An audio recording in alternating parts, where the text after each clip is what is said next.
Hello and welcome to this edition of the MGE Podcast. The MGE Podcast is a weekly show for dentists and dental professionals to be able to learn all sorts of advice and information regarding practice management and being able to grow their practice.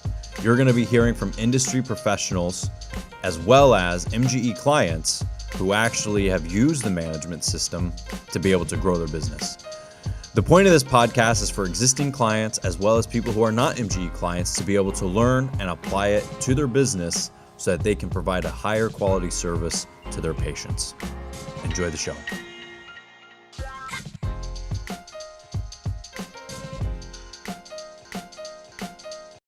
Hi, everybody. Welcome back to the MGE Podcast. I'm your host, Neil Winteregg. I'm a senior seminar instructor here at MGE.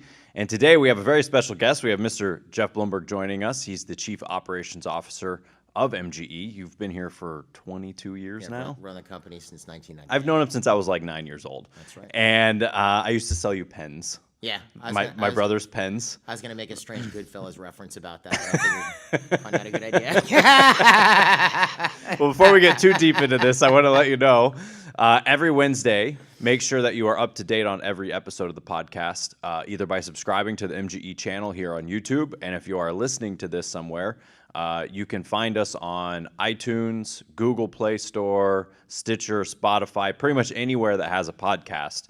Be sure you subscribe and you never miss an episode because we've got a lot of very fun stuff coming up. We've got the Owners Conference coming up in a couple of months, and we have some very exciting stuff planned for the Owners Conference that you aren't going to want to miss. But today we're talking about practice acquisitions, whether it's a scratch practice, an additional location, and everything in between, because these are things that when I'm out on the road, I get asked about all the time. Okay. And having done this longer than I have, you probably have a more logical answer for it than I do. I'm sure yours is good. I'm sure yours is good. I'm pretty good at it, but I want to see what you have to say. You've been in the dental world for even longer than 22 years. Yeah, since the early 90s. If I remember correctly, my dad recently told me that you were actually the one who went to his practice in Plymouth, Indiana, and signed him up for the new patient workshop. Yes, I did. I did not realize that you actually went to Plymouth and did that. Yeah. Because he always tells the story of how he got the postcard, he called in, he signed up for the new patient workshop in Chicago. But then I realized somebody actually drove out there. And just so you know, every few years I look on Google Maps and I find that strip mall. Okay. And it looks exactly the same as the 1995 photo that I show before every seminar. It still has the Dollar General. It has not changed. So when you were there, looks exactly the same in 2019. That's too funny. So anyway. Yeah, it really, like when he gives his story about how rural it was, you know.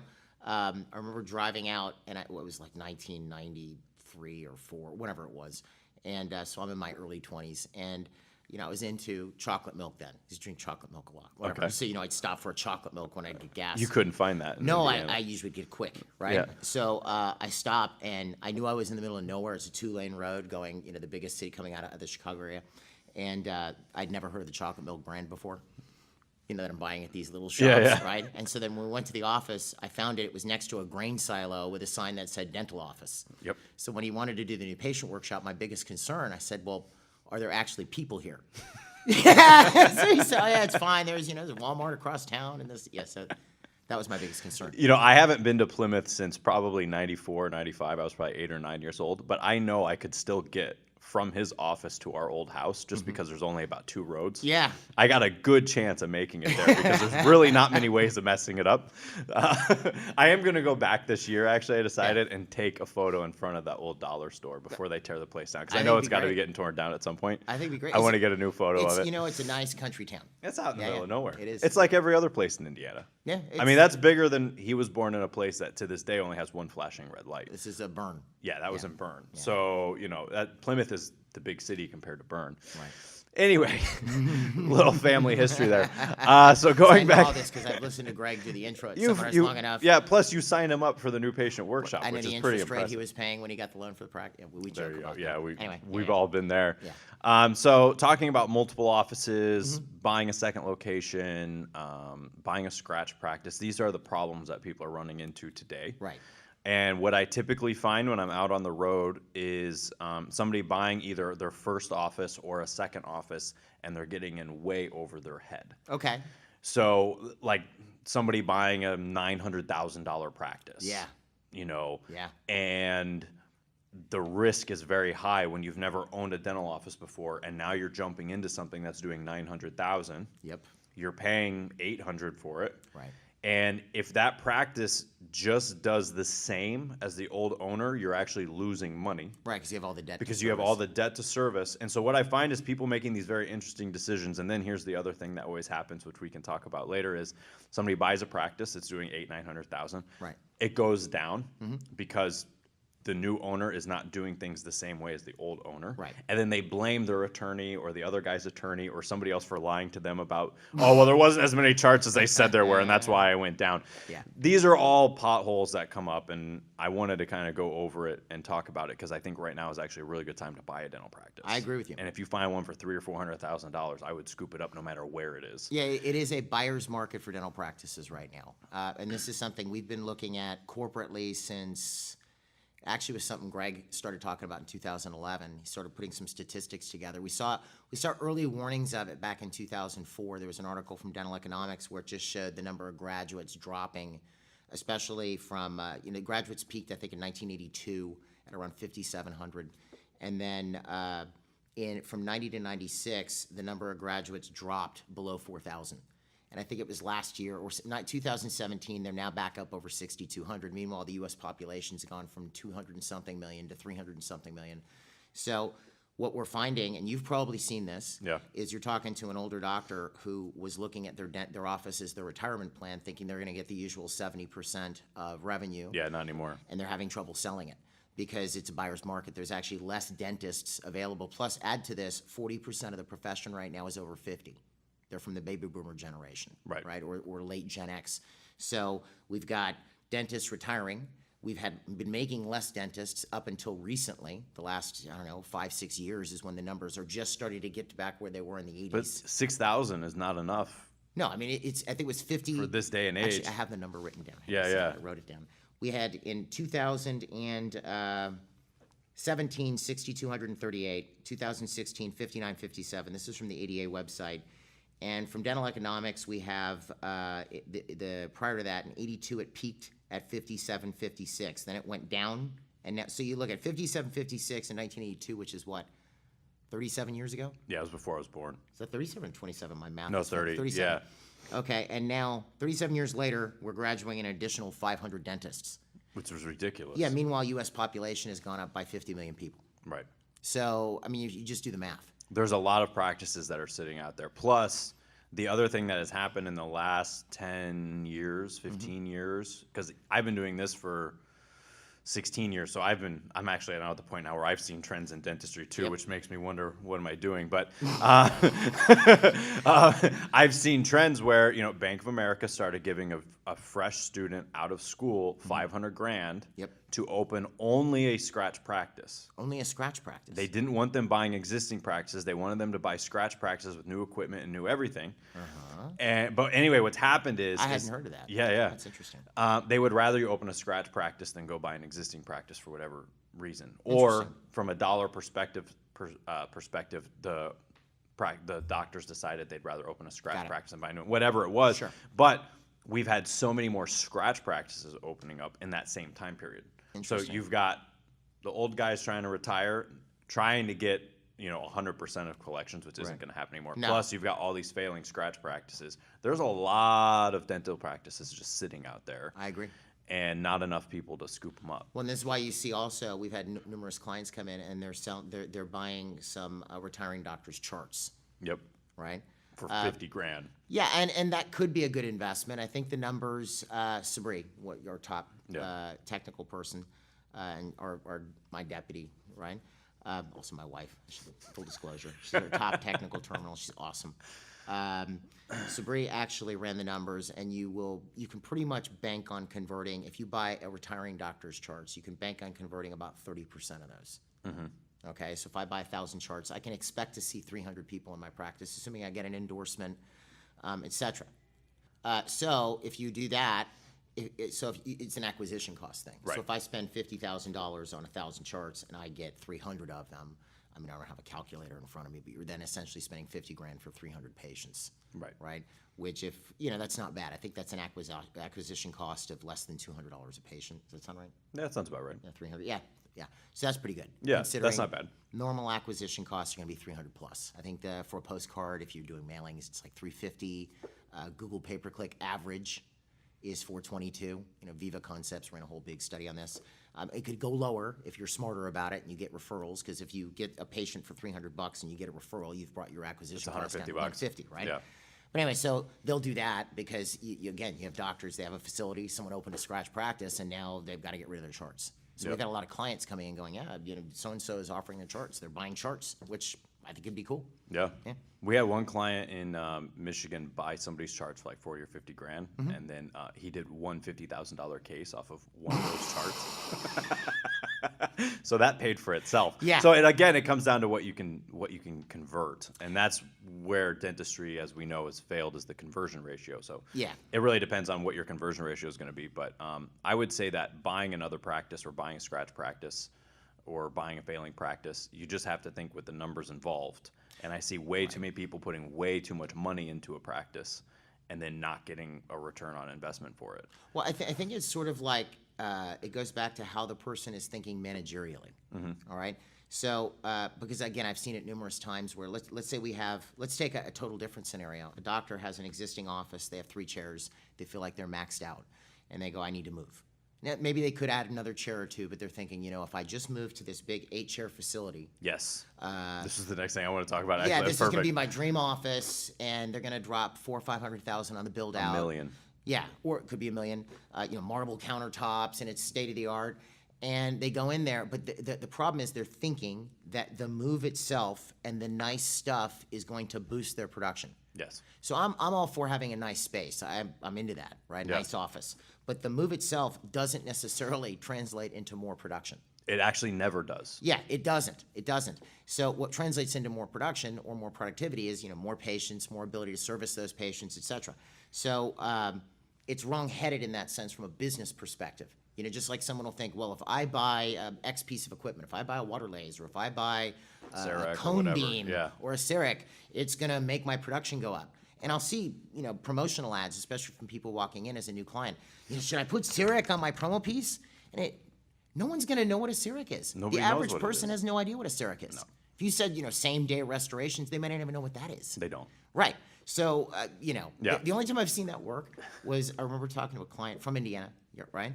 Don't pick on us Hoosiers. I'm not picking on Houston. I'm just saying it's from Indiana. I know. Point of familiarity. An MGE client. And he bought a laser back in the 90s. Yeah. Okay? That was pretty cutting edge in the 90s. Oh, yeah. And he put, you know, laser on his promotion. And he got a bunch of new patients because it said laser. And I'm like, well, how often do you use it? I think he used it once. Right. In a year, you know, but it was a good promotional thing, a laser. Sounds cool, you know, a laser. Sounds good. A laser. Well, it's funny that you were talking about the growing of the practice. That's actually a part that I run into all the time on the road. Is I meet a dentist who, for the last 15 years, has done 600,000 every year. Okay. This is my example I always use, and this happens. I mean, I go out on the road multiple times a month. And I run into somebody almost every weekend who has had this situation happen. Okay. They're doing like 500,000-600,000 a year or $1 million a year, whatever their number is. Sure. They've been stuck at the same number no matter what the economy has done for the last 10 years, no matter what CE training they've done, no matter what. And they say, yeah, so I'm moving into this new office. Okay. And I'm like, okay, well, how much are you going to? Well, I bought the building. How much was the building? 600,000. I bought 5 more ops. And I got this. And they're putting $1 million, $2 million into this new location. And then they're going to do the same amount of production. Now, even if it goes up a little bit, I go, okay, well, let's say you went from 600,000 to 800,000. Would you be pretty happy with that? They're like, oh, yeah. I'm like, okay, good. And we do the math. It takes 20 years to make your investment back. Right. Because just moving is not going to make you more money. Your location isn't going to make you more money. If you move 3 miles down the road to a better location, that's not going to make you more money because your location isn't your hindrance. It's your own ability to communicate, sell, deliver, whatever it is that we go over. But these, I think, are some of the pitfalls that people don't pay attention to. Is it's just like they get, you know, the Shine rep coming in and show them these amazing, you know, photos of these offices and how much money they're making. It's like, oh, well, it's because they have the technology. You're not limited by your technology in terms of being able to sell your dentistry and deliver it. And that's the problem. In other words, it's the thought, by buying X, this is going to happen. Right. It's wrong-headed. And I can't tell you how many people I've talked to that have done that. You know, they move their percentage as rent of their overall overhead goes from maybe 3 to 12. Right. And then they just wish they were back in the 3-op office. So there's like rules I would apply. Okay. If I was going to move, if I was going to buy a new office, and this is what we talk to our clients about, or if I'm an associate doctor and I'm looking at going out on my own, there are certain guidelines that I would we recommend. You obviously can't tell people what to do. People are going to do what they do. But that we recommend they apply to avoid the headache. Because I can't tell you, I mean, again, I've been doing this for a long time, and I can't tell you how many stories I've seen where it's major errors due to second locations. Because you'll see somebody go, oh, I'll get a new office and I'll double my productivity. Well, now instead of working 4 days a week, they're working 6. Okay, they're stressed out of their mind, and now they have 2 overheads. And their production at the first office goes down because they open the second office. Yep. And there's rules you want to apply before you open location number 2. And even down to that, before I open location number 2, do I want a scratch practice or do I want an existing practice? And if you're going to go off on your own and start off, there's rules you want to apply as well. I mean, the price has to be right to a degree. And there's certain rules you want to apply if you're going to go in. And there's certain, if someone says, should I buy a scratch practice? Should I buy an existing practice? What would you say is the main determining factor whether I should go scratch or I should buy an existing practice? It's personal preference. Yeah. It's personal preference. I mean, if you look at the pros and the cons. So what are the pros of an existing practice? One, it exists. It has money coming through. Yeah, there's something coming in. Even if it's next to nothing, it's doing $10,000, $20,000 a month. There's also a degree of familiarity. We drive by supermarkets and gas stations or whatever, and programmed in the back of our minds is, I need gas, or there's a gas station. I know there's a gas station over here. So people have been walking by, seeing, knowing there's a dentist there. That's true. So, and this happens when people will move. People will go to the old location if a new dentist takes over and they get new patients from it. Because people are used to dentist at this location, right? So there's that. There's also the fact that there's revenue coming in. And in a lot of cases, if you're buying an office that's been around for some time, and this is why it requires a degree of due diligence, you want to go in there and see, what type of work was this office doing? Because in some cases, what you'll find, and I'm not saying this is a universal thing, all right? Yeah. But you might have somebody who's been practicing 7, 8 years that has stayed cutting edge on their CE. Now they can place implants, they can do this, they can do that. Whereas the doctor who was there for 30 years has cut down to maybe 2 days a week the last 5 years, right? At that point, you're not buying a whole lot of practice. Well, not just, but you are to a degree, but in other words, that doctor isn't necessarily as aggressive treatment planning. That's true. As there's you a lot might of dentistry in those charts. There's dentistry in the charts, so Yes. you want to do your due diligence. So you're walking in, there's a lot of dentistry in the charts. Assuming there's a good turnover, that could be a good deal with an existing place. And the only other knock might be, well, the equipment's old or the decor's old, but it's already plumbed. Yep. Okay, buying new chairs, putting in new cabinetry, painting the place, new carpets, this, that, the other, isn't as expensive as going from scratch and opening a new place. That's true. On the scratch side, maybe there's a location that just is completely untapped and you think it's a great idea to open a New scratch. area, expanding area of the city, stuff like that. There's a lot of underserved areas Yeah. in the United States. We had a client from Nebraska, did real well, did the power program, and they were, Omaha, bigger area. And the state was talking to these folks about possibly helping them start a dental practice mid-state. Like the state was going to pay. Wow. Okay, one of the client, they were a partnership. One of the guys flew a plane, so they could fly out there. The state was going to buy the office because they needed somebody. They there needed to a do the work. dentist. Wow. You see, so there's underserved areas like that. That's a scratch practice that boom is instantly overnight productive, right? So yeah, on the scratch side, you can do what you want to do. You can make it the way you want to make it. But the negatives are obviously there's no patience, and you're going to spend a lot more money on marketing. To get started, you have to be. Yeah. Yeah, you have to be willing to ride out a little bit of the wave. Yeah. If you don't know what you're doing. Now, Yeah. if you know what you're doing, you can overcome that stuff. But then we have like, a client from South Florida started from scratch, and they're already doing 100 and something thousand a month. Yeah, I mean, he did 1.2 million his first year from scratch. Yeah. Without participating in insurance. Right. And now they're going to do double that this year. So if you know what you're doing, it's okay. And that's what I'm saying is that, like, obviously, we know that we're really good at helping people with these things. So I want to talk about from a perspective of that, but also for the layman that's out there or not sure or whatever. But here's what I also find when it comes to the scratch practice. Everybody has known for years, it's common knowledge that you're not going to pay yourself the first 12 months that you open a dental practice. Okay. This is like your Bank of America rep will tell you this, your Wells Fargo rep. Yeah, I don't agree with that, but I don't either. Yeah. But here's what's interesting is that on the road, I find that 1 year is actually not enough. It's actually more like 2 years. Like the number of people that I meet who haven't paid themselves in 2 years or even 3 years. Wow. And this is the effect of the insurances coming in and wreaking havoc on everything because you're doing your work for, 30% discount, which means you're not paying yourself. But these are all things that have to be taken into consideration if you are going to open a scratch practice, is that you're not going to pay yourself for a little while if you don't know what you're doing. So you have to know the business side of dentistry if you're going to make it really work. Well, yeah, you're opening a new business. So what do you have to be able to do if you have a new business? A, get new customers, right? B, be able to convert those customers into long-term customers and sell them your wares, so to speak. So you have to be able to convert treatment plans. Yep. And especially with a newer office, it's aggressive marketing. Your marketing budget, if you want to get successful quickly, has to be aggressive, right? So it's a larger percentage of your revenue. What would you say is aggressive on a scratch practice? Well, you see, it's funny because normally it's percentage of revenue. Right. Like if a doctor came to me and said, I want to expand, double every year, triple every year, like really go for it, they might be pumping 10% of their revenue into marketing. Right. That's aggressive in a dental practice. In a scratch practice, it depends on how quickly they want to grow. And how much line of credit you got. And but how you might good be are at spending conversion. 5,000, 6,000+, 8,000 a month on marketing. If you want to have, because ideally you're getting 100, 150, 200 new patients a month to get this place populated with charts real quick. Yeah. The problem. Some people just had a heart attack, by the way. They're They're like, I get 10 and I'm overworked.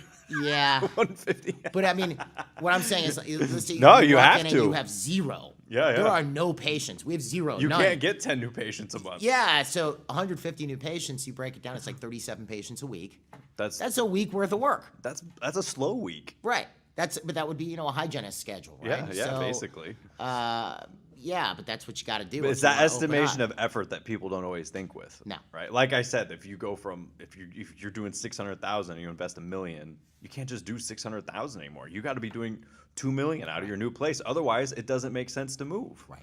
And it's interesting. Just a couple of weeks ago, I was out doing a seminar somewhere, and I met a doctor who was telling me, they were doing very well. Okay. And I'm always willing to give props to somebody when I meet somebody. I'm like, wow, like you're doing good. Good. Right. Yeah. The guy was doing good, but he was telling me how I'm basically going to double this year. And I'm like, well, how are you going to double this year? And he said, well, I bought this practice. It was this older guy, and I bought him and I absorbed him into the practice, and he's still there. And we did the numbers, and basically he's going to make what that office was doing. Mm-hmm. And so his number was going to go from, 1.2 million to close to 2 million. Okay. And I was like, that's great, but how much did you pay for that practice? And he told me how much he paid for it. I'm like, well, you can't do 2 million this year then. He's like, well, what do you mean? I'm like, well, based off what you paid to absorb that practice, if you only do 2 million this year, you lose X amount of money. And he hadn't really looked at it that way before, right? Because he was kind of like, you just kind of get stuck on the number. And that's, sometimes you got to look at like, what are we putting into it to get to that number? And sometimes it's not worth it to grow to 8 ops. And in a lot of cases, it's just straight math. it's just math. There's been, and Greg himself will say, dentists are terrible business people, right? I hate grouping people as a group like that. For sure. Because There's a lot of I've good- met dentists these are good business people. Like I said, even this guy, he was doing great for as long as he'd been around. I'm like, man, this guy's. But I've met some men and women in dentistry. They're sharp. Yeah. They would be successful in any business they did. But it's sort of like a cause and effect thing. If I do X, Y is going to happen, right? So it's like somebody buys a CEREC, Yeah. all right? So I'm gonna buy a CEREC, and I forget what the lease payment on a CEREC was. It's like $7,500 a month. No, I don't think it's that. I think it's like that you're thinking cone beam or something like that. Like 13 to 17. It's like $1,600 a month. Let's Okay. say. Okay. Let's say it's $1,600 a month. 1,600. So I'm gonna make my own crowns, right? So that sounds cool. And you already don't take lunch, but now you're gonna. Well, but let's say you want to do it. Yeah. Well, then you have to kind of step back and go, all right, so I'm spending $1,600 a month for this piece of equipment. Now, also, it's going to require some labor on the doctor's part, and there is a degree of skill required. Like we have clients that are CEREC instructors, right? Excuse me. So they'll buy the CEREC, and they didn't look at how is this going to translate for me from my lab fee. So you find somebody who's doing maybe 8 or 9 units of crown and bridge a month, or crowns rather, implants rather. Yeah. They're doing 8 or 9 crowns a month. All right, 8 or 9 crowns. So for the lab, that's costing them maybe $900, something like this, maybe $950, $1,050. So or maybe a high $1,200. Yeah. But they're spending less on their lab than they're going to be spending on the CEREC. So they're actually losing money having the CEREC. Yep. So whereas if someone were to look at it and go, wow, I could do 40 crowns a month with this CEREC, well, now they're making money from it. It's sort of like an investment, but that's a business attitude that you have to have. It comes down to basic math. Yeah. Right. And so that's it's a bit of a missing viewpoint from time to time because someone, and I don't know if the salesperson's convincing the doctor of this or whatever, but all I'd recommend to anybody listening, doctors wise, is if you're going to invest in something for your practice, walk the whole thing through. Right. Okay, so I'm going to buy a cone beam. All right, so you have to take a look at how much revenue is this going to generate. Obviously, there's how it's going to help your patients clinically. Which is always important. Well, that's paramount importance. Correct. But that doesn't mean you have to own one. Right. You could send somebody to someone for one. Now, those have gotten a lot cheaper the last few years. Yeah, too, yeah, they're coming down. Yeah, but then, so obviously you have to look at clinical excellence is of paramount importance, all right? But then that doesn't mean you have to own the piece of equipment that is you can always refer them out. So you have to look at how many of these would I do, how much is the payment on it, and does this make sense before you do it? And you can't let the other aspect of that, that you really want one, override the facts. Right. That's where I see people get themselves in trouble. Yeah, with equipment loans and things like that. Because or big leases or whatever. Like I said, you do $600,000 a year for 10 years, and then you buy this piece of equipment thinking that that's going to all of a sudden take you to another level. It's not. Yeah. Yes, it's going to help you with your patient care and all that kind of stuff, which is great. But if you're thinking, well, I'm going to buy this equipment and it's going to make me an extra $400,000 a year, it's not. No. That piece of equipment is not going to make you an extra $400,000. Not unless it's in the hands of somebody who actually understands business, knows how to sell their product. Correct. Like years back, it was intraoral cameras. Oh, I loved when those things came out. Everybody was so convinced that the intraoral camera was going to sell their treatment for them. I've never spoken to an intraoral camera. So, an intraoral camera can help you make the treatment plan more real to a patient. Yeah. But it's an aid. Yes. It's not the salesperson. Yes. So I saw plenty of people buy them going, oh, this is going to sell tons and tons of comprehensive treatment and then get extremely disappointed. Well, if they could sell it in the first place, you give that to the person who can actually sell. Yeah, then it's worth having. Oh, heck yeah. But it's not going to make you more money that way. No.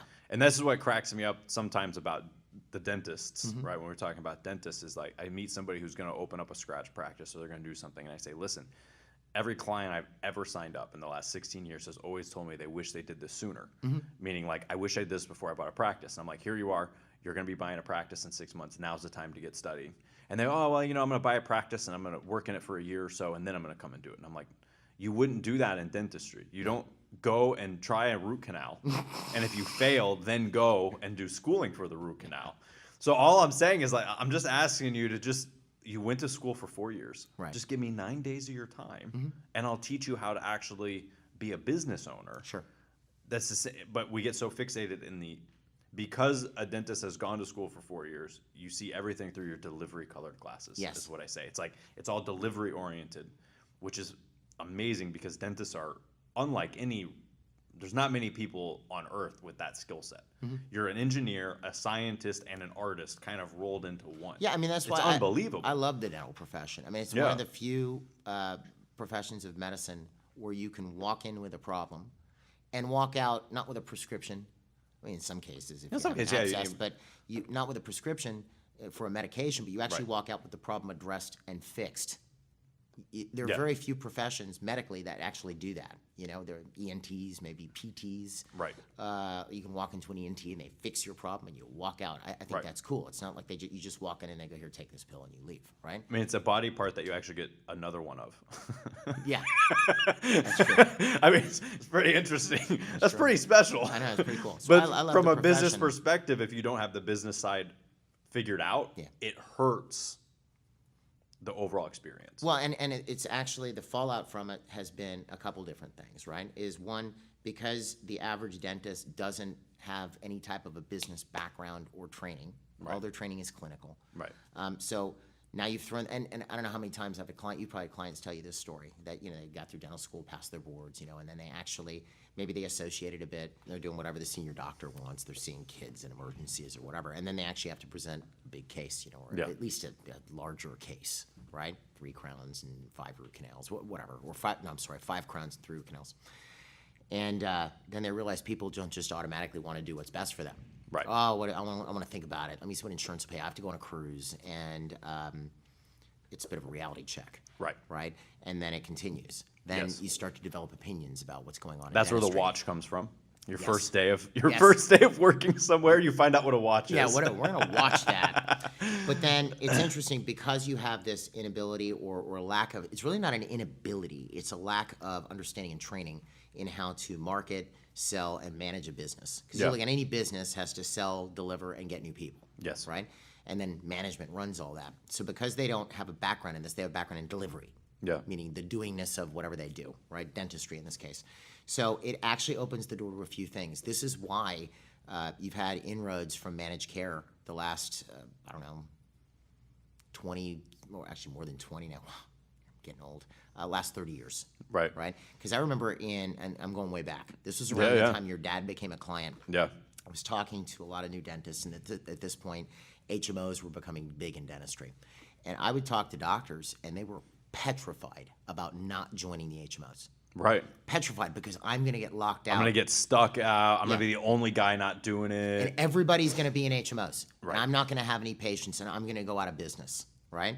But then why would somebody be put in that situation to begin with? Because if you look at effectively what is an HMO or a PPO? It's a guaranteed revenue stream and a guaranteed source of patients. Yeah. That's it. But what is it for the insurance company? It's a cost control measure. Of course. That's all it is. And it's funny because I've bought group health for MGE for years, and a couple other companies I'd worked with prior, and I've looked at clients' group health quotes, for their employees. And for whatever reason, I've told every agent we're not buying an HMO. Anywhere I've been, I'm not buying an HMO. Yeah. For whatever reason, they feel like they have to put the quote in there, Right. regardless, so you can see a comparative quote. And what always blew me away, the first time I saw it, what blew me away the most was the HMO quote would have saved the company I was working for, I think it was $6 per employee a month. $6. Right. Okay, and it was like 15 employees. It would save us $90. Yeah. Okay. Versus buying at that time just the straight general indemnity plan, like a good insurance plan. Yeah. Okay. This is years ago. And this is for regular healthcare, not Regular dental health healthcare. insurance. Right. But just if you do the math, so Yeah. it's going to save us $6. So for $90, I can give our employees killer health insurance, or I can save $6 and buy this HMO where they can only go to certain doctors. They have no choice. Right. And in many cases, either the HMO is not paying anything, or they're paying this negotiated horribly low rate, and the patient is paying a $5 copay versus $20 or something. So we obviously opted not for it. But if you look at it, so who's making all the money? The doctor's not making any money, okay? Because they're not getting anything from the HMO. It's not really costing the employer all that much less. So the insurance company's just making all the money. They're just making all the It's difference. a cost control measure, Of course. right? So if someone's writing off 30% on a crown for a PPO crown, effectively, if you want to do the math on it, you have to look at it and go, would you spend 30% of your revenues on marketing? Because that's all it is. You're being put in a book or put on a website to get somebody in your office. And the only reason that door was even opened was because someone didn't know how to go get new patients on their own. And it's not like it's not like there are nobody out, or there's no one out there who doesn't need dentistry. We're just talking about this before we started. Yeah. Like what was it? It's 40% of the population doesn't even see a dentist. Yeah. 40% And I actually don't think that number is correct. I actually think that it's about 50% or less that actually see the dentist twice a year. If you look at from Right. like how many people see a dentist twice a year, I do all the hygiene numbers and stuff when we're out on the road. Yeah. Nobody has an office that hygiene department is in the United States over like 40% effectiveness. I agree. And, well, even we were talking about this in the seminar yesterday with Sabrina when we were lecturing. Is so you have 40% of people see the dentist regularly. Yeah. 20%, another 20% have seen a dentist in the last 2 years. Right. Which means something hurt, they broke something. But they don't consider that they have a dentist. Right. Okay? So Yeah. 40% have seen, 20% have been there, but they don't really have a dentist, and 40% don't go at all. Don't go at all. Right, so we're fighting. And here we are fighting over the same patients, and I'm complaining about the place across the street stealing my patients. First off, your patients aren't seeing you, and they're not seeing the guy across the street. They're not seeing anybody. Right. Right. And I don't mean to get all like altruistic or whatever. No, but it's like, true. But here's all I'm saying: if you look at, there's tons of studies, and I didn't bring those with me today. That's okay. But and I'm sure for doctors listening to this, you've seen these. They see it. They don't want to acknowledge it. No, you've seen these studies. These studies that if someone, the idea of lifespan extension for geriatric populations, the more teeth they have, the longer they live. That's right. The relation between periodontal disease and heart heart disease disease. and other systemic problems. And so if someone actually has good dentistry done and they're kept in a decent condition and managed, based on their age. You're not going to expect somebody who's 60 years old to have the teeth of a 20-year-old just because of wear and tear. You've chewed a lot. It's going to happen. Right, but you potentially can extend your patient's life. You're doing a good thing. Yeah. That's the other reason I really like dentistry. It's a good thing. You're actually doing good things for people. So there's 40% of the people out there aren't educated, aren't being seen at all, unless they're in pain. So why don't we go get those people? And a lot of them have insurance. Yeah. And they still don't come in and see you. Yeah, and so it's not like insurance is the cure-all. No, and let's not even call it dental insurance. It's really dental benefits. Insurance is supposed to be technically a transfer of risk. The advent of dental benefits and the fact that it's only doing $1,000 a month or $1,000 a year in treatment means that the Band-Aid is not big enough to fix the holes that have been created. Yeah. So I need 4 crowns, which is probably average for a person living in the United States is easily going to need 3 to 4 crowns. Sure.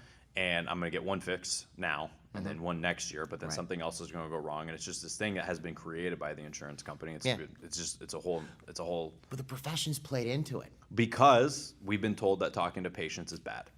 Yeah, but but also, you don't want patients to think you're money motivated or this or that or whatever. But what's going to happen if you actually level with somebody? You tell them this is what you actually need, right? Yeah. And this is going to restore their This is going to help you live longer. And aesthetic, right? Yeah. You're actually going to help. You don't want to make guarantees, obviously, but we know if you get them into better shape dentally, you have given them a better chance at a longer life. Yeah. Right. And there's studies out there you can look up on PubMed or there's tons of them. Yeah. So it's okay to tell people this, I guess, is the thing. Yeah, absolutely. Yeah, but they want to hear it. Right. But they come to the doctor to talk to the doctor. And here's the other thing, and this really gets me going sometimes for all you dentists that are out there. I understand you didn't learn any of this management stuff in dental school, because every time I do a seminar, people come up to me and they go, "Oh man, they never teach us stuff in dental school." And I'm like, of course, I know they don't teach you dental school, but here's the thing. It's not dental school's job to teach you how to run a business. No. You go to dental school to learn how to do dentistry. It is your job as a business owner to understand how to run a business. Right. It is not dental school's fault.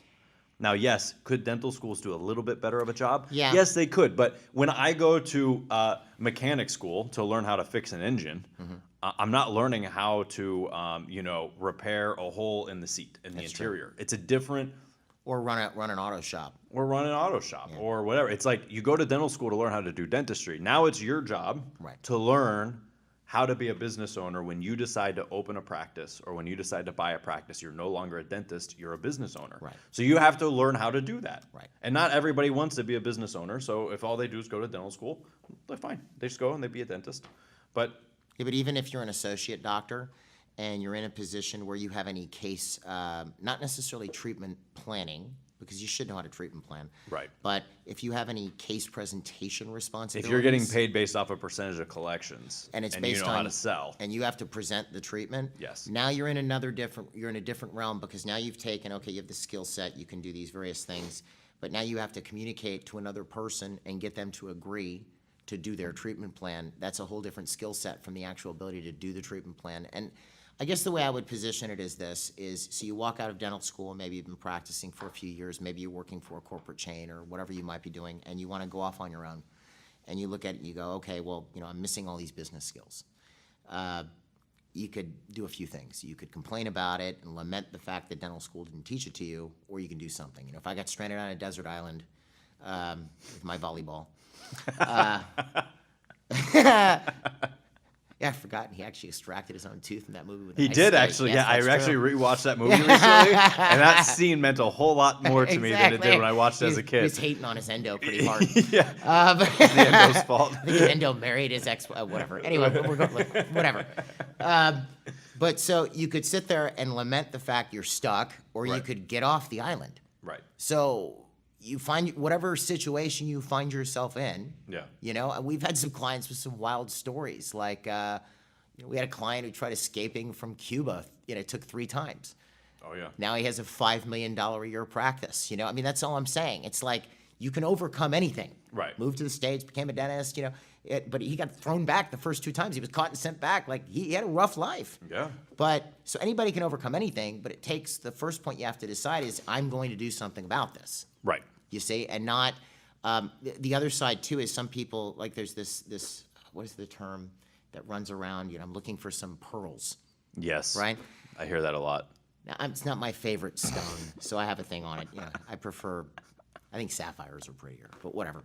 But I'm looking for a pearl, and that's true. It's cool to get a pearl of wisdom here or there. That's cool.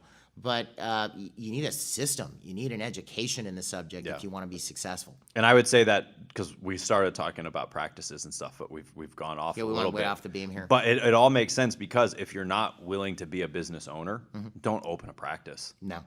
Like, You're gonna you be are very so disappointed. much better off not having a practice and just being an associate than trying to feel like you have to open a practice. Right. I mean, I was doing some. But the only thing I will add, if you're an associate and you have case presentation responsibility, you better learn how to communicate. Because if you know how to communicate and sell treatment plan, you'll always have a job, because there's always a dentist out there who can't sell, who will be begging you to work for heck them yeah. and give you 50% of what you do, Right. just because you do such volume. Right. That's what I always tell associates too, is like, if you learn how to sell, you'll always be in demand. Yeah. But I was doing some research for like another topic just recently about like colleges and going to college and when does it make sense and all this kind of stuff. And I actually did some numbers that was interesting, where if you're just going to be like an average dentist, you're almost better off just going to hygiene school for 2 years and being a hygienist.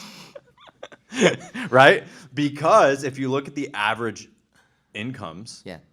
I mean, I meet a lot of dentists who are not doing very well at having their own business. Right. You're actually better off at times if you're not going to be like, if you're not going to have that business owner mindset. If Go to you're hygiene school? Yeah. Wow. Because Now- of the debt. You don't have $1 million in debt. That's true, You go and- to school for 2 years. That's You're true. making It's an 35, 40 associate's bucks an degree. hour. That's true. And right now, I would say being a hygienist is like one of the best jobs you could have in the United States. Right. I think part of it, when I was in the Midwest, right, and I was looking at some statistics back in, now we're going way back now. We're going, keep getting older. It's just Stop terrible. dating yourself. I know. This is 20. Hang on, let me do it. No, it's 27 years ago. Okay. Okay. In the Chicagoland area is one of the stats I pulled up. There was one hygienist for every 5 dentists. Right. Right? So normally, if you called in a temp hygienist for the day, your hygienist was sick or out or whatever, or had to go out of town, you were usually getting a dentist as a temp. Because there's more dentists available. It was 5 to 1. Wow. Right? And at the time, there was a manufactured shortage of hygienists in hygiene school. And why, I don't know, but I've seen people pay hygienists $400 or $500 a day. I've seen where associates get less. So you're definitely talking truth there. Yeah. If you're not going to be aggressive with your practice ownership, is what Or I'm even saying. smart with your practice Yeah. ownership, or actually it's neither of those things. You know what it is? Pay attention to it. That's all you have to do. Yeah, and know what you're doing. If you're not going to pay attention to it, yeah, you're right. You're probably better off being a hygienist. But on the reverse side, you can be a dentist and make $500,000 or $1 million a year yeah. in net income if you just sort of know what you're doing. Right, and just so I throw this out here, because I Yeah, know someone who's maybe having a bit of a rough time, Yes. maybe feeling a bit beaten up, might look at this and go, "Oh, that doctor's making 500 or $1 million," and for lack of a better term, might hate on him a bit. Yes. And I understand that. Tell me if All the you've time. seen this, because I used to see this when I was in sort of your role, having to go Yeah. out and meet new people.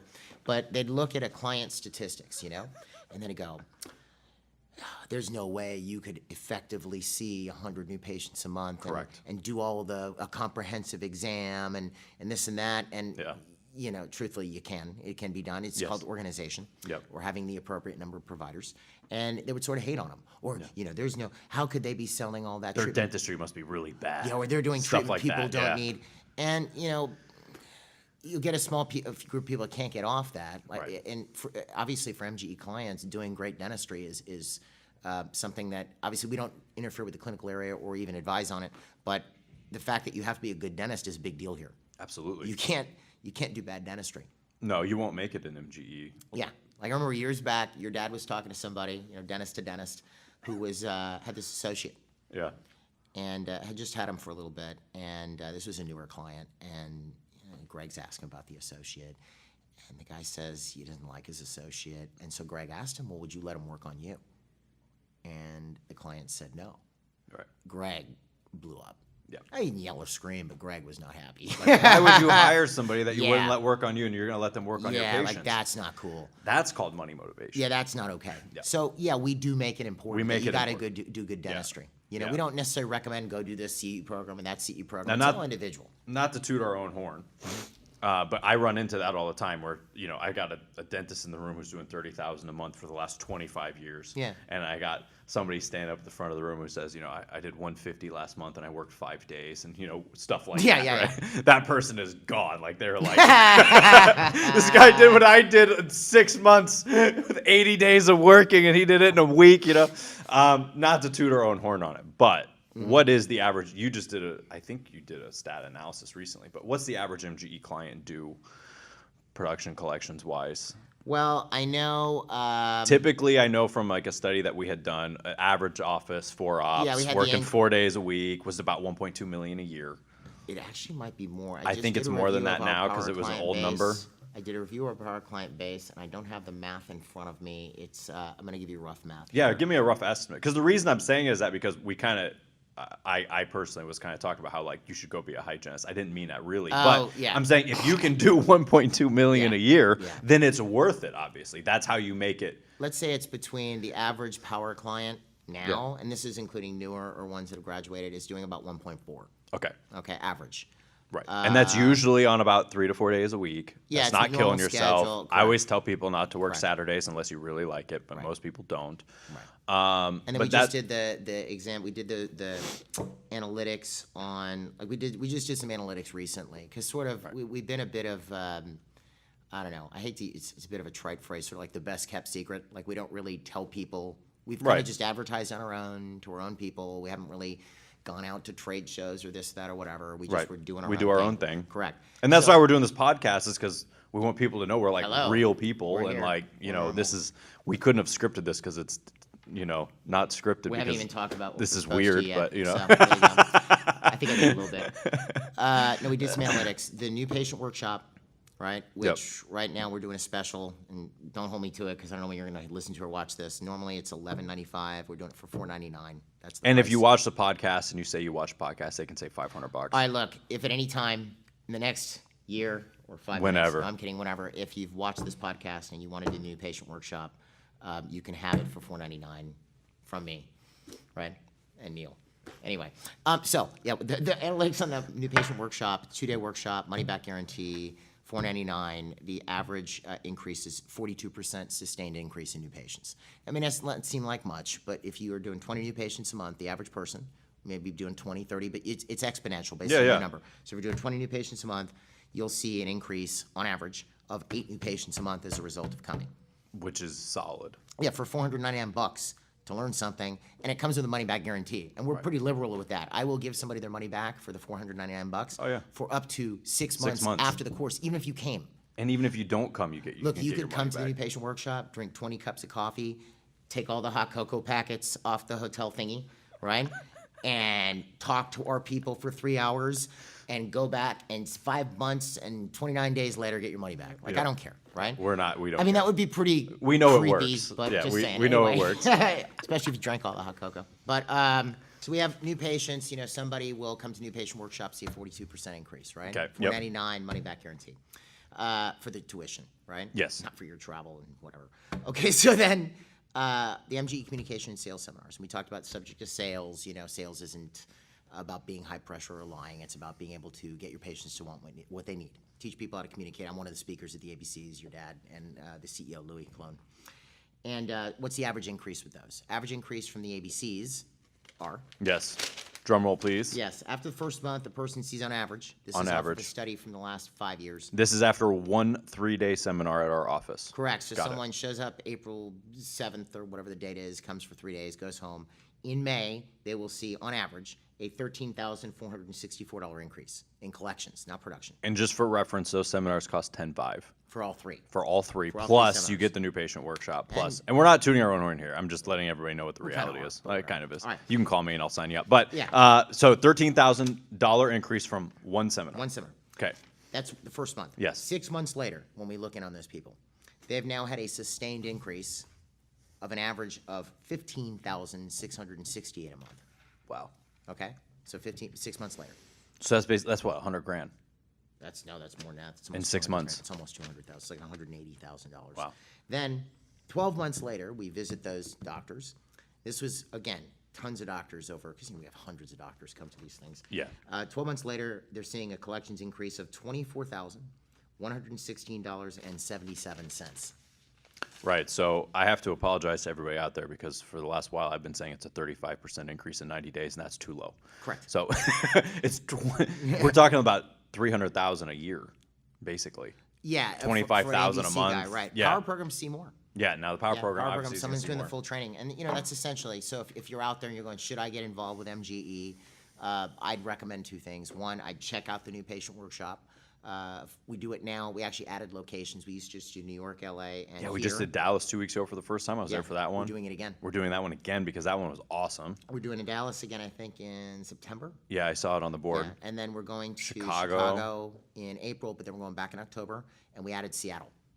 Yes, I was just in Seattle last week, actually. Just came back from that, and I was like, we need to do a new patient workshop. Yeah, so we here. actually are covering sort of the 6 points on the edge of the country. We have Seattle, Chicago.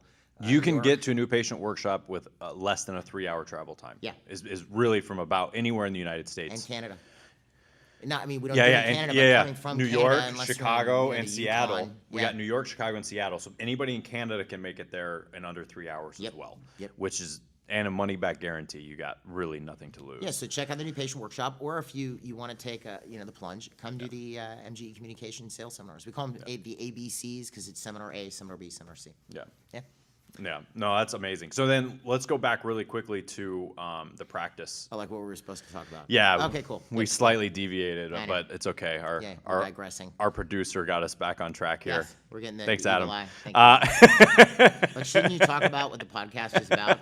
No, this is too much I fun. have trouble titling it now. Jeff and Neil talk about Castaway. If you don't want to and- practice, don't buy a practice. There, we talked Yeah, about it. All be right. a What hygienist are we supposed to do and here? Castaway. Yeah. Anyway. Be a hygienist. I can't believe I said those words. Somebody's going to Yeah. hold that against me. Yeah. But in reality, it's true. So if we are going to go back and we're going to look at practices, what are a couple of the things?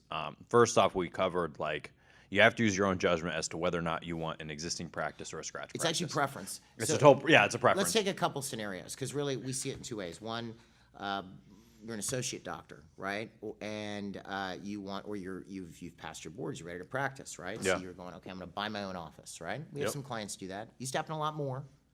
Yes, Not it as has much slowed anymore. down a little bit. Well, I think part of it is the average dental student coming out now. Digressing. Adam's looking at us But again. I'm going to throw it out there. The average dental student coming out now is walking out with over $500,000 in debt. And then it's $500,000 to open a practice. So you're $1 million in debt and you haven't seen a patient. Right. Yeah. And you don't even know if you can make it yet. Yeah. That's a little scary. It might take you 3 hours to do a crown still. But this is again what has lent it or made it possible even Corporate for corporate dentistry. to get an inroad because corporate can guarantee a pay and this and that and the other.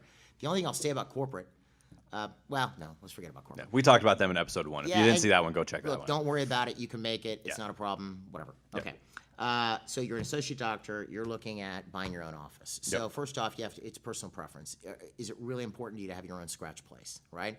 I think with the amount of practices for sale, I would give you what I would do. I probably would buy an already existing practice, assuming that opportunity was presenting itself. Yeah, Okay. I would too. Yeah. I'd buy one for $300,000 or $400,000 and double it in a year, Unless and then I'm- make my money. And I'd make my money back Right. in the first 12 months. Right, unless I'm in an underserved area.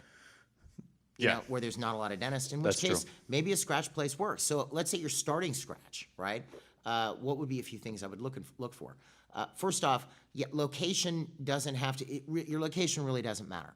Okay, Right. but if you have the choice to pick it, Then you're going to want to pick something nicer. correct. So what would I do if I was doing that? I'd probably pick a location with a good amount of foot or traffic coming Yeah. by.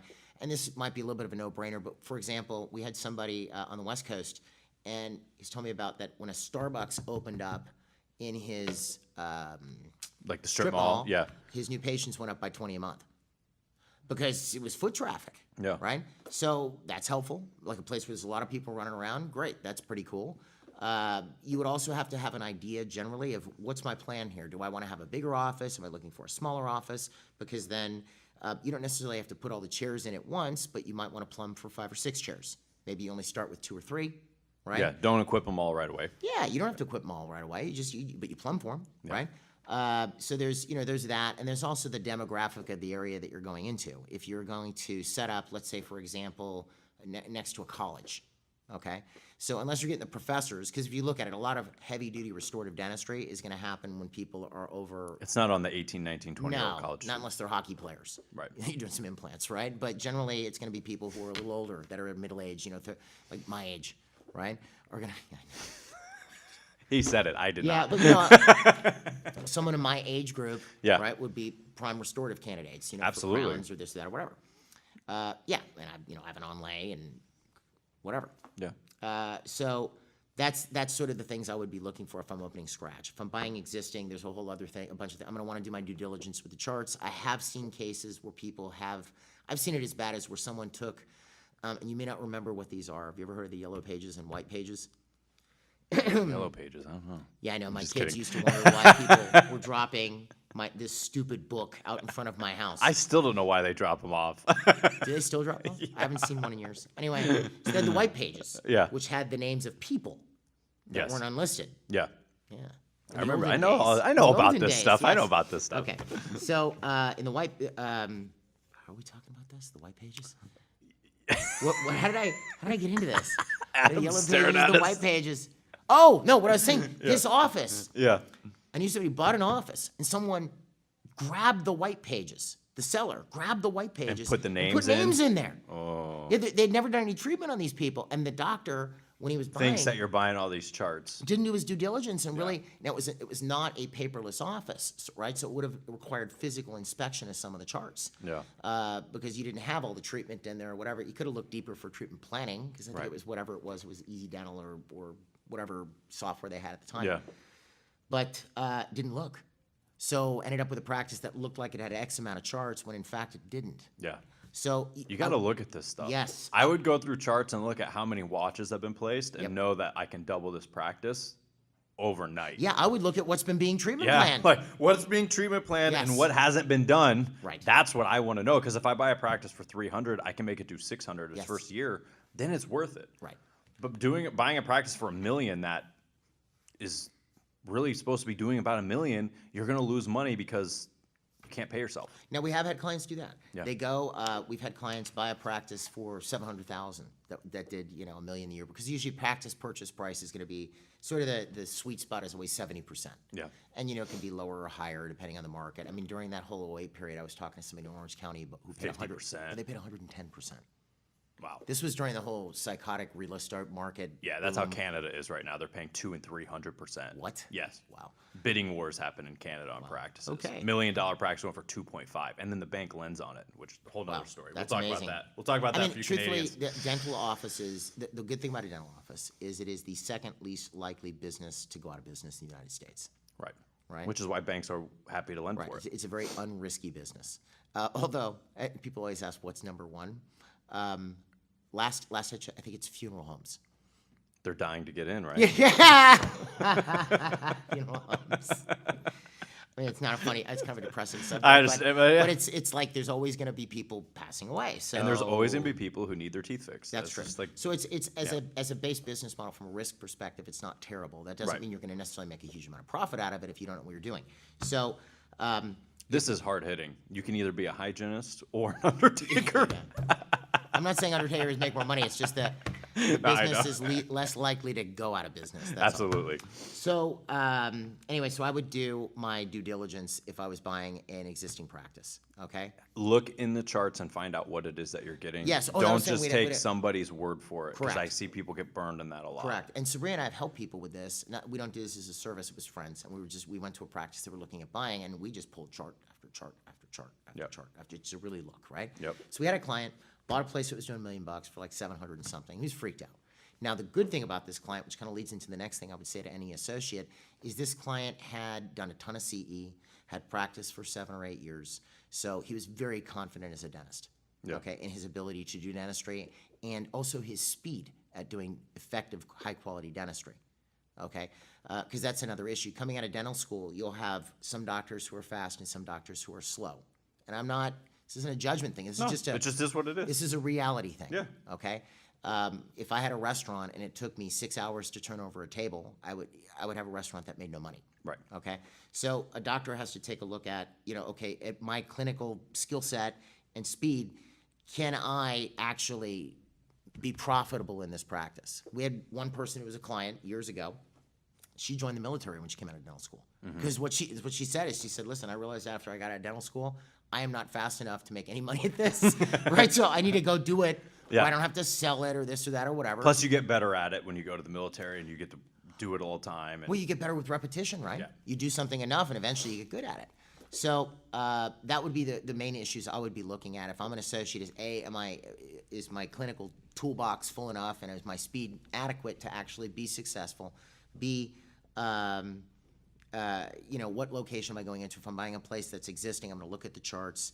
And then C, the only thing I'd recommend if you're an associate is you got to learn some basics of business. Minimally, you have to walk in with a basic knowledge of marketing and sales. Yep. And then, the other issues that always pop up when you buy an existing office. Do I not keep the staff? Do I keep the staff? Do I keep the other doctor on board? Yeah. All that stuff. And that's all situational. Right. I've seen offices. If you like the other doctor and Yeah. he wants to stick around, keep him. If you don't like the other doctor, don't keep him around. Don't feel like you're being held hostage Right. by the old staff. Right. That's the biggest thing, is that you think when you buy a practice, the patients are coming because of the amazing office manager, and you can't stand them. Okay, they're not coming for the office manager. They're Right. coming for the dentistry. They're coming for you. There's different things that happen. Yeah, I mean, I've seen transitions that are beautiful. Oh, yeah. Just beautiful, where the retiring doctor sticks around for a little while, the staff is Comes just in one day a week. or even two, and the staff's Yep. over the top, great staff, and it's just this smooth silk transition. Yep. I've seen transitions that go bad, but there's not really a stock answer I could give you on that one. It's as variable as the different dentists and practices that exist. But I always tell people it's like based off of what you think of. Do you like the current staff? Well, Can you also, work with the current it's staff? a Do you financial like? issue too. Yeah. Because in some cases, you'll have situations where people get incremental raises just to eternity. And, there's only a certain amount that every position in an office is going to be worth. It's what I've told when we lecture. If you're a receptionist, there's a low end and there's a high end. Okay, so you've hit the high end. This is why I recommend doctors have bonus systems, because then you can kind of compensate You can above keep that. compensating them above it without. But what would I tell hurting yourself. what would I tell a reception if they've hit the high end? It's, look, you're gonna have to step up and take on more. So then as a business owner, you have to have an environment that's conducive to expansion so staff can see a future where they can expand into it. Right. So that's what I'd tell an associate. Yeah. Right? Learn what you're doing. And, and look, if you're an associate out there and you want to call us, you have questions, should I buy this office Give us or a not? call. Look, give us a call. You will find we are more than happy to I answer can usually, questions. with just a few minutes of asking some questions, Yeah. come up with my own Call this young somewhat man. adjustment of like, I don't like that practice. Right, exactly. Or I don't know, that doesn't seem right. Yeah, and I can gauge it a little I've bit. killed tons of deals. That rent percentage is too Yeah. high, this, that, the other. So that's what I'd say with an associate. With an existing, with a practitioner who has an office and Yeah. he's thinking or she's thinking, I need a second location. I would ask a number of questions. First one is why? Yes. Why do you need a second location? Because I can't tell you how many people go, well, this one's close to my house and it's a beautiful area and people have money there and blah, blah, blah. And that, I'll tell you honestly, that whole thing is a bit overrated. Oh, completely. People have money. Okay, I've met plenty of people who have money who have terrible teeth. Yes. Okay, so that really isn't it's really how important are their teeth to them. I met plenty Don't of decide people, who has money and who doesn't have money. or don't decide that just because a person doesn't make $300,000 a year or $200,000 or $150,000 that they don't care about their teeth. Right. There are plenty of people who care about their teeth who don't make a lot of money, and they'll go the extra mile. Yep. So, but I've seen that. Oh, it's a beautiful area, so I put the location there. So, all right, fine. Then if that happens, you've got a number of other issues that crop up. So, why? I built that other office because I like the area. Yep. Okay, fine. How is it at your first office? I hate my first office. Great. So that's why Let's I'm get a making my second one. So what makes you think you're not going to carry whatever made you hate your first location over to this new location, whether it's staff pressures or whatever it is? It actually makes it worse because now you have the second office that you're putting time into and the overhead. Yeah. And now you hate the first office even more because it's distracting you from the new office that Yeah. you want to be successful. And then you end up hating both offices, and then Yeah. you want a third one. But like, why? Yeah, we just keep buying offices, man. But like, why? So if that's the reason, if it's like, look, I want to expand. I think this is a really good area. I like it. I think it needs a dentist. Great. So then I would say that sounds awesome. Yeah. My next question is your house in order at your first office? Right. Okay, because if it's not, You're going to copy and paste the problem into the second one. well, but also you're going to end up realize that second office, especially if you're intending to work it part-time or full-time or whatever, if it's a scratch practice, it would start part-time. You're now taking yourself away from the first office. So, and your result in production. So you have to make sure your house is in order so that that first office continues to do well while you start that second office, right? And then the next thing is where you locate that second office. Because I've seen people who will put, and it really, distances really depend on the area you're in. Right. Okay, so if I'm in New York City, 3 blocks is another world. It's another neighborhood. Right. Okay, maybe more than 3, 12 blocks, right?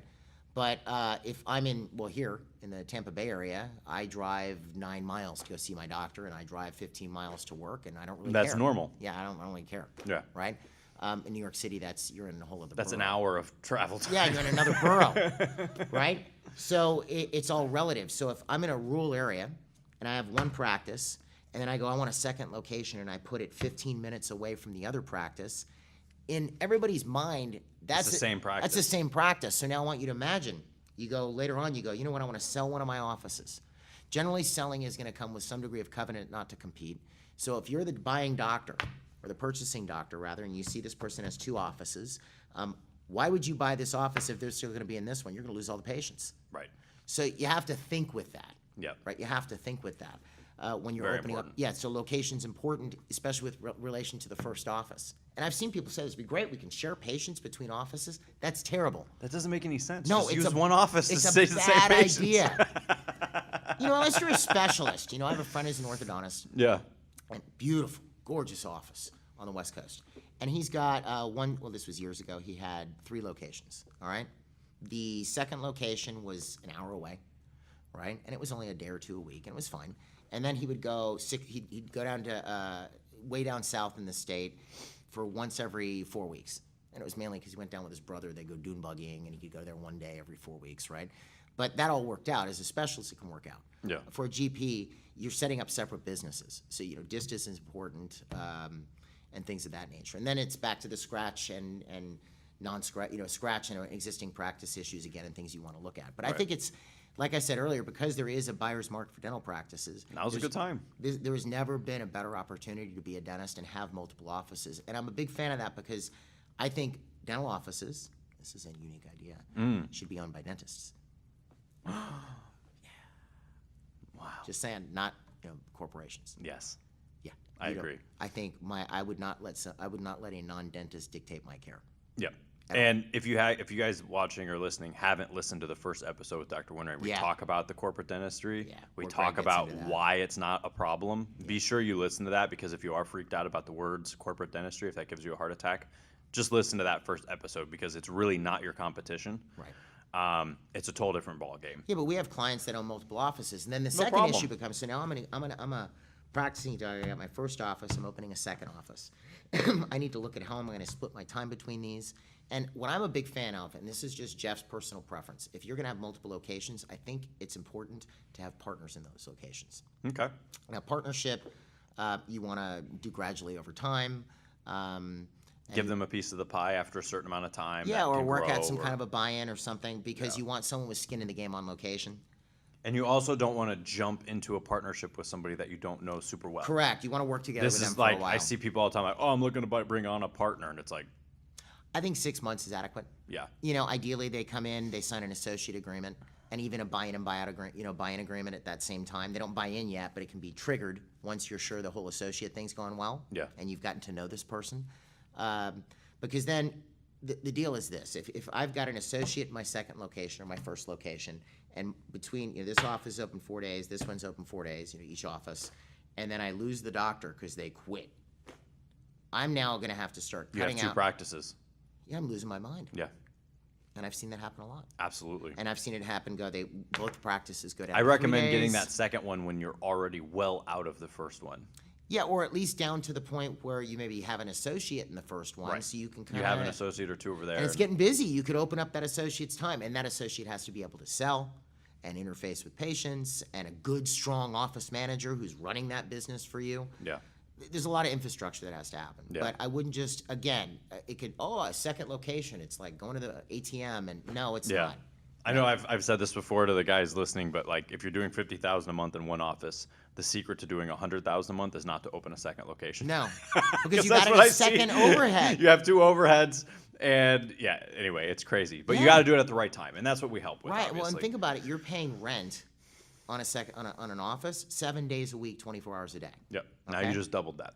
Yeah. And sometimes you have to have a second staff to run the second office. Yeah. So I meet people all the time who are making less with multiple offices, like personally, like they're taking home less than they did when they had one. Right, because they did it wrong. Right. You do it right, it's amazing if you do it right. It's a rocket ride. Yeah, it's a lot of fun if you do it the right way. Yeah, it's a rocket ride. You just got to learn how to run it the right way and organize it the right way, and that's where we can help with that, obviously. Yeah, and what I'd invite anybody to do if they're thinking, should I do this, should I do it, you can email me at jeff@mgeonline.com. Excuse me. You can email Sabri at MGEonline. Obviously, can always call you, right? If you're a client, call us. Even if you're non-client, whatever, we'll hook you up with Neil. But we're more than want to look at this stuff. Yeah, you know, absolutely. We know our stuff. Like I said, when I hear somebody opening up a second location or thinking about it, or they're looking at an office, with a few minutes of just simple questions, I can usually determine if I get a bad vibe from it or not.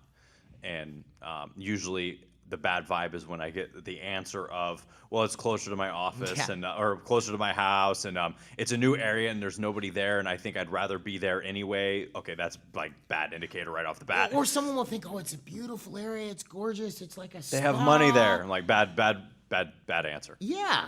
It's going to be like a spa type environment. Nobody goes to the dentist for the spa. I don't equate dentist and spa. I don't. No, Excuse me. I'm not trying to knock the whole dental spot. Whatever. It's fine. I know. Look, it is what it each is. his own. But if I go to the dentist, that's not a spa. Spa is I'm getting a massage. You know what I mean? Right. Like I'm getting, like I'm relaxing. I'm in the sauna. Yeah. I'm not getting my teeth drilled on. Not that I have a problem with that, but it's not the same thing. It's not the same thing. No, absolutely not. It's like clothes shopping and food. They're not the same thing. So if you do have questions, call in, and I can help navigate you through some of these basic things. Exactly. And if it seems like it's something that's worthwhile, I'd tell you my honest opinion. I meet people all the time where I'm like, yeah, run from that deal. Or I see people all the time where I'm like, wow, that sounds like a great opportunity. Yeah. You should do it. But make sure that you know how to run it. That was the other thing I was going to mention. The other thing with the second location or moving or whatever, the only mitigating circumstances, let's say this thing opens up and I get to buy the real estate, okay, and it's a good deal. Mm-hmm. That might push me over the edge. That's true. Yeah. If you can own the building. It's a sweet deal. Yeah. Yeah.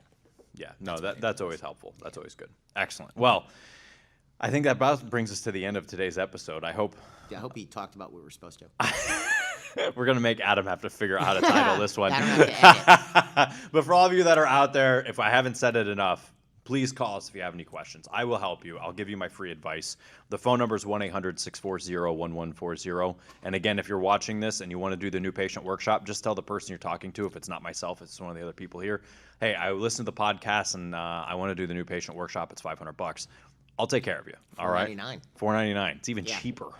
Tell him you listen to Neil. $499. Yeah. Or ideally call Neil. Just give me a call. Just call in. Call the office. Say you want to talk to me. I'll talk to you. That's why I'm here. He's available 24 hours. No, I'm kidding. I'll give you Adam's phone number. Anyway, we hope you all enjoyed. Please check out. Also, one last thing I want to say is go to mgeonline.com. We have free seminars that are in the area. I am on the road 2 to 3 times a month. I'll be in your city doing a seminar at some point, and you can come and meet me and talk to me personally, and you can hear us talk. Can I say something about that? Yeah, absolutely. Just because we do these free seminars. I'm doing them in 2008. They started with Dr. Winteray. Yeah. Doing the first one. We do, I think it's 8 different types of seminars. They're 4.5 CE credits. We're an approved PACE program provider by the AGD. And the one thing that's cool about these free seminars, it was a bit of a unique idea we had when we conceived of these, and you deliver a lot of them, so you know this. A lot of free stuff you go to is just about selling you something else. Yeah. Right? So we thought, okay, let's try and short circuit this a bit. Let's try something different. Yep. We go out and deliver stuff that people normally pay for, provide CE accreditation for it, right? Yep. And you can use a little bit of that towards your CE depending on your state, and it's free. Yeah. So someone will come to and how many times have you heard this? Someone comes to one of our free seminars, sees an immediate production increase, or their schedule's better, or they're saving more money, or whatever. I've had people call me the next day and tell me that they made $10,000 just off of what I taught in the morning section. Right. And so the reality is, when you come to the free seminar, that first morning is going to tell you whether we're for you or not. Yeah, and in reality, it is free. You are under no totally obligation free to do anything. Now, obviously, there will be a point during the day. Usually, I'm going to tell you to do the session, ABC break, seminars. We'll tell you to buy something. Yeah. But it is. But not if you required. just take what is in there, you can make 10 grand the next day.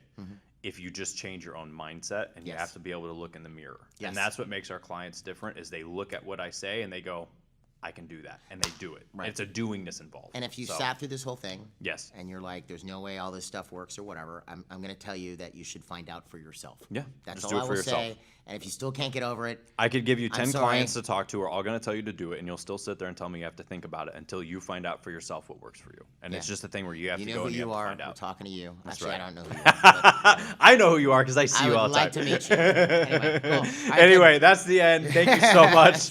We went off the rails so many times. Adam's going to kill us. But we'll see you next week on the MGE podcast. Have a good one. Okay, bye. Awesome. Thanks so much. Okay, everybody. One last thing I almost forgot to mention there.